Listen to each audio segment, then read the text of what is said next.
Je suis Paulette Kimuntu Kimpiop. Je suis née le 13 mai 1971 à Kinshasa. Donc cette année, d'ici quelques jours, je vais avoir 51 ans. Je suis mère de 4 enfants, plus une adoptée. Donc voilà quoi, je suis mère d'une multitude comme on dit, parce que chez moi, je considère les enfants de mes frères, de mes sœurs, de mes cousins, de mes cousines comme les miens.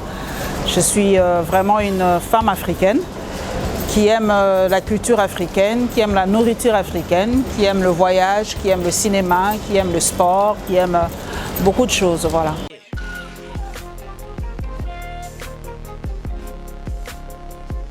La femme pour moi est la matrice. La femme pour moi est celle qui maintient la vie en fait.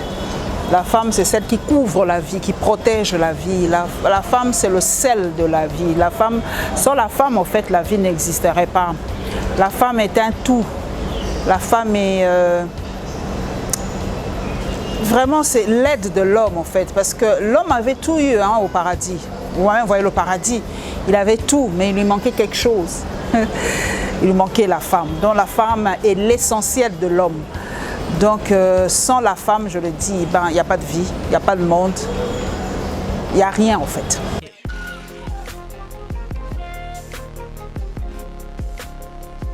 Nous avons été, en fait, nous la femme africaine, nous voyons aujourd'hui le monde sous les prismes des Occidentaux en fait. Parce que nous ne savons pas exactement, beaucoup de femmes ne connaissent pas l'histoire des femmes africaines. La femme africaine était une, comme je l'ai dit tout à l'heure, la femme africaine était la matrice. On oublie souvent notre propre culture. La femme africaine n'était pas celle qu'on voit aujourd'hui, celle qu'on considère aujourd'hui. Non, la femme africaine à l'époque, dans nos milieux africains réels, la femme avait une valeur exceptionnelle. Il y avait des reines, il y avait même des soldats qu'on appelait Amazones, il y avait des femmes battantes, guerrières et tout ça. C'est avec, je crois, le choc de culture avec l'arrivée des Occidentaux que la place de la femme a perdu de la valeur en fait. Les Occidentaux ont emmené leur... j'ose le dire, leur misogynie un tout petit peu. Et la femme a été reléguée au second plan. La femme a été, n'était plus considérée du tout en Afrique. Et je ne pense pas qu'il y a eu une régression pour la femme africaine. Moi je le dis, il y a eu une régression pour la femme africaine. Aujourd'hui la femme africaine se bat pour reprendre cette place qu'elle avait dans nos sociétés d'antan. Et c'est très très dur, c'est très dur parce que c'est un combat de tous les jours et c'est pas facile.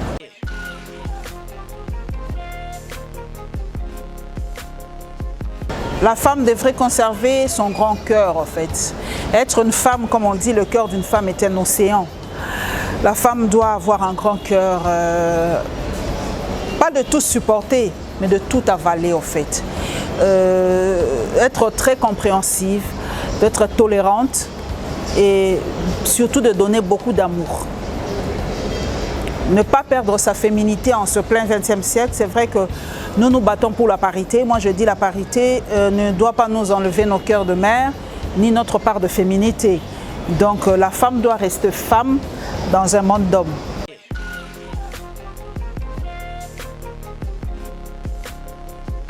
Moi je me dis souvent que je suis née journaliste. Je n'ai jamais eu envie d'être journaliste. Je me sens journaliste depuis ma naissance parce que depuis mon enfance, j'aime beaucoup lire, j'aime beaucoup apprendre. Je suis très curieuse de nature et depuis en tout cas le bas âge en fait, je suivais toujours les informations, ce qui a étonné beaucoup de gens. Je ne pouvais pas dormir sans suivre les infos ni lire des journaux à l'époque. Donc je lisais tout ce qui m'est tombé sous la main et ça a facilité, cela m'a facilité d'avoir une culture générale assez vaste et cela est allé tout go, c'était vraiment comme une suite logique. Et ben j'ai fait l'IFASIC, je n'ai pas terminé à l'IFASIC, je le dis souvent, je suis arrivée en 3e, j'ai fait le concours Miss Zaïre à l'époque et ça perturbait un peu toute j'ai pas pu terminer à l'IFASIC, je suis revenue bien après à l'UPEN, j'ai terminé à l'UPEN et voilà, et je suis revenue dans mes premiers amours, le journalisme depuis en fait j'ai commencé mon premier stage en 1992, donc Je suis journaliste depuis plus de 25 ans. D'ailleurs, on y va même, 92, ça fait 30 ans d'ailleurs. Donc ça fait plus ou moins 30 ans que je baigne dans ce métier.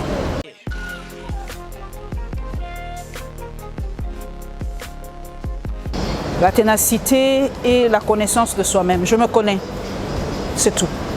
J'aime l'interview, cette particularité journalistique, c'est l'interview pour moi. J'ai eu des très grands modèles, des très grands repères en journalisme dans ce métier. Moi, j'aime beaucoup l'interview et j'aime faire sortir le meilleur de la personne, les choses cachées, quoi. En fait, j'aime un peu, voilà, c'est un peu mon style. C'est un peu le style de Boisbouvier que j'aime beaucoup. Donc, je pose des petites questions piquantes et voilà, la personne un peu touchée ou un peu, voilà, il essaie de répondre. Voilà, j'essaie de faire sortir le meilleur de la personne ou ce qui est caché.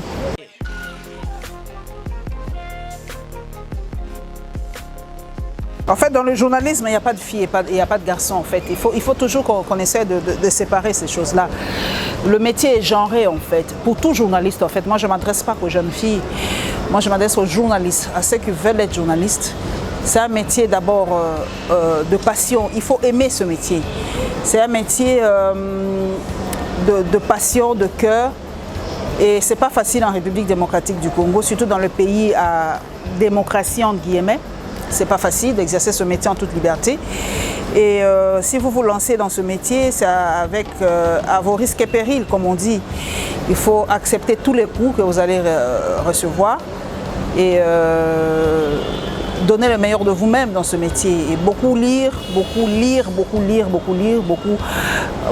je le dis souvent, et suivre les documentaires. C'est vrai que ça énerve un peu beaucoup de gens, mais si vous suivez les documentaires, vous allez beaucoup apprendre et de temps en temps vous détendre aussi, ça fait du bien.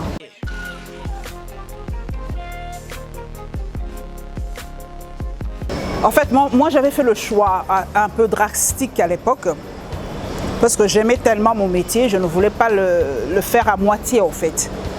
J'avais choisi de faire d'abord les enfants jusqu'à ce que mon tout dernier puisse aller à l'école. Donc j'ai mis une parenthèse dans ce métier pendant plus ou moins 6 à 7 ans. C'était un choix personnel parce que je voulais élever mes enfants moi-même. J'ai fait ce choix-là parce que je savais que dans ce métier, je ne peux pas avoir du retard. Mais avec les enfants, on risque d'avoir du retard. Donc je fais un choix drastique. J'ai fait mes enfants et quand ils sont devenus assez autonomes, j'ai repris mon travail.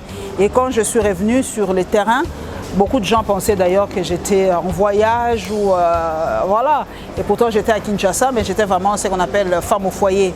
Et quand j'ai repris, moi je suis taureau. Donc c'est soit tout, soit c'est rien. Chez moi, il n'y a pas de demi-mesure. Voilà, donc j'ai tout donné pour mes enfants et quand j'ai repris le boulot, j'ai tout donné pour mon boulot. C'est vrai que quand je rentre à la maison, je suis avec mes enfants et j'ai pour principe le week-end, c'est pour mes enfants. Qu'il neige, qu'il vente, à part si je suis en voyage. Mais le samedi et le dimanche, c'est réservé exclusivement pour mes enfants. C'est un choix. Dans la vie, il faut savoir faire des choix. À part si c'est quelque chose d'exceptionnel ou si je suis en voyage. Mais le week-end, c'est pour mes enfants, c'est pour ma famille. Toute la semaine, on sait que maman travaille. Aujourd'hui, ma fille est née à 32 ans. Ouais, 31, pardon. Elle est née en 91. Donc, elle a 91, ça fait 31 ans, voilà. Elle est déjà assez grande, elle a 31 ans, la deuxième a 25, la troisième a 23 et mon fils a 21. Donc j'ai plus de gamins chez moi. Donc voilà, aussi je suis assez libre de sortir le matin. Tous mes enfants ont terminé leurs études, ils sont universitaires et ils ont terminé. Donc je n'ai plus à les gérer en fait. Je n'ai que des majeurs aujourd'hui chez moi. Et le week-end, on reste ensemble. Ils savent que le week-end, eh ben, c'est pour eux. Donc le week-end, on est ensemble, on papote, on cause, on fait le bilan de la semaine. Voilà. C'est vraiment un choix drastique que j'avais fait, mais j'ai récupéré dans mon travail. Mais aujourd'hui, qui peut se targuer d'avoir une fille de 31 ans ou une femme de 31 ans? C'est une grâce. Donc voilà un peu le choix que j'avais fait dans ma vie.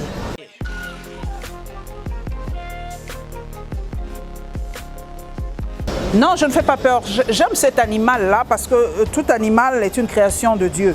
Et chaque animal reflète quelque chose. Quand vous regardez, c'est pour ça que je vous dis, suivez beaucoup les documentaires. Je vous confie à suivre comment vit une lionne. Une lionne, c'est celle qui chasse. La lionne, c'est celle qui protège la meute des lions. La lionne, c'est celle qui protège voilà, la famille et tout ça. Donc pour moi, la lionne a des caractéristiques fantastiques. Et quand vous suivez par exemple la chanson de Dadju, La Lionne, vous suivez, une lionne, c'est celle qui se bat, qui chasse, qui tombe, qui se relève et tout ça.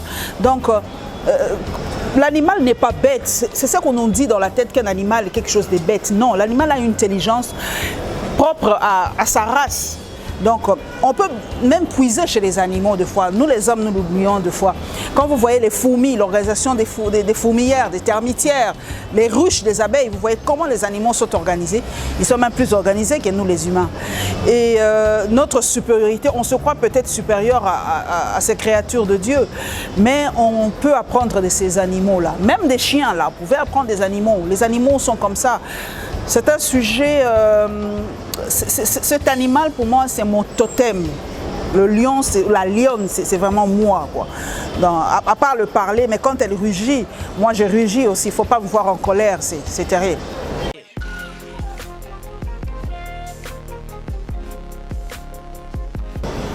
Aimez ce métier. Cultivez-vous. N'ayez aucun complexe. Aimez ce métier, aucun complexe. Apprenez tous les jours. On apprend tous les jours. Ne cessez jamais d'apprendre. Si vous ne connaissez rien, apprenez. Si vous savez que vous êtes buté à quelque chose, et l'humilité d'aller demander. On ne sait pas tout, on ne connaît pas tout. Pas d'orgueil dans ce métier. Vous ne connaissez rien, apprenez, demandez, demandez de l'aide. Ça va vous grandir. Parce que Dieu a dit, l'humilité précède la gloire. Soyez humble dans ce métier et vous allez grandir.